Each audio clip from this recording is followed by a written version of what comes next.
கவனமாவே படிக்க மாட்டேங்கிறான். கவனமாவே எந்த வேலையும் செய்ய மாட்டேங்கிறான். எல்லாத்தையும் படிச்சுட்டு போனாலும், கவனமாவே எழுதுறது கிடையாது. கவனச்சிதறல் இப்போ அதிகமாயிட்டே வருது. கவனத்த எப்படி பிள்ளைங்க கிட்ட அதிகரிக்கிறது? பார்க்கலாமா? நான் டாக்டர் சுஜிதா, ஹோமியோபதி சைக்கியாட்ரிஸ்ட். அறிவை பகிர்வோம், சேர்ந்தே வளர்வோம். கான்சன்ட்ரேஷன் நல்லா இருக்கணும் அப்படின்னா, நம்ம பண்ண வேண்டியது எல்லாருக்கும் தெரிஞ்சது தான். Screen time.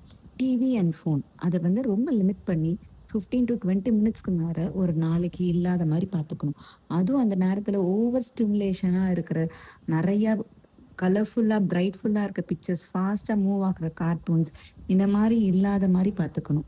அந்த மாரி இருக்கும்போது என்ன ஆகும்னா, நம்ம பிரெயின் ஓவர் ஸ்டிமுலேட் பண்ணும்போது, அந்த குழந்தைங்களுக்கு உண்மையான உலகத்துல ஸ்லோவா எல்லாமே நகரும்போது, அது ரொம்ப போரிங்கா இருக்கும். அதுல கான்சன்ட்ரேட் பண்ண முடியாது. அதனால ஃபர்ஸ்ட்டு பாயிண்டே நம்ம ஸ்க்ரீன் டைம கட் பண்ணணும். இது முக்கியமானது. நம்ம ஒரு ரொட்டீன் ஃபாலோ பண்ணணும். அதாவது எந்த நேரத்தில சாப்பிடுறது, எந்த நேரத்தில பிள்ளைங்க தூங்குறாங்க, எந்த நேரத்தில விளையாடணும், எந்த நேரத்தில படிக்கணும், ஸ்கூல் போயிட்டு வந்து எந்த ஆர்டர்ல பண்ணணும் அப்படிங்கிறது ஒரு ரொட்டீனா ஃபாலோ பண்ணிட்டோம்னா, ரொம்ப ஸ்டிக் ஆன் பண்ண வேணாம். ஆனா ஒரு ரொட்டீன், பயாலஜிக்கல் ரொட்டீன் மாரி அத ஃபாலோ பண்ணிட்டோம்னா, அது குழந்தைங்களுக்கு ரொம்ப ஈஸியா அடாப்ட் பண்ணி அந்த நேரத்தில நம்ம ஃபுல் கான்சன்ட்ரேஷன் குடுத்து அந்த வொர்க்க பண்ணணும், அந்த வேலைய நம்ம பண்ணணும் அப்படிங்கிறது மனசுல பதிவாகும்.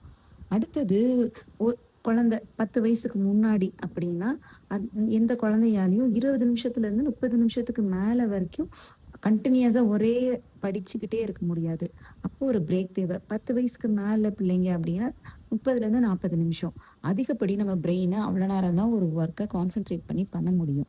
ரொம்ப சின்ன பிள்ளைங்கன்னா ஒரு 10 டூ 15 மினிட்ஸ் அவ்வளோதான். அப்ப என்ன பண்ணணும்னா, நம்ம ஒ அட் அ ஸ்ட்ரெச் நீங்க ஃபுல்லா கம்ப்ளீட் பண்ணணும், இந்த படிக்கிறத அப்படின்னு நினைக்காம, நடுவுல பிரேக் குடுத்து, அந்த பிரேக் அப்போ என்ன பண்ணணும்னா, நல்லா அவங்களுக்கு பிடிச்சமான ஜாலியான ஆக்டிவிட்டீஸ் பண்ண வைக்கணும். அதாவது வீட சுத்தி ஓடிவாங்க, இல்லாட்டி ஜம்ப் பண்றது, இல்லாட்டி டான்ஸ் பண்றது, பாட்டு பாடுறது, இல்லாட்டி நம்ம கூட சேர்ந்து அவங்க கூட விளையாடுறது, இல்லாட்டி வாங்க நம்ம 2 சேர்ந்து சமைக்கலாம் அப்படின்னு நடுவுல ஒரு 5 டூ 10 மினிட்ஸ் பிரேக் எடுத்துட்டு, அதுக்கப்புறம் திருப்பியும் அவங்க பேக் டூ வொர்க் படிக்கிறதுக்கு ஆரம்பிச்சாங்கன்னா, இன்னும் நல்ல கவனம் அதிகமா இருக்கும்.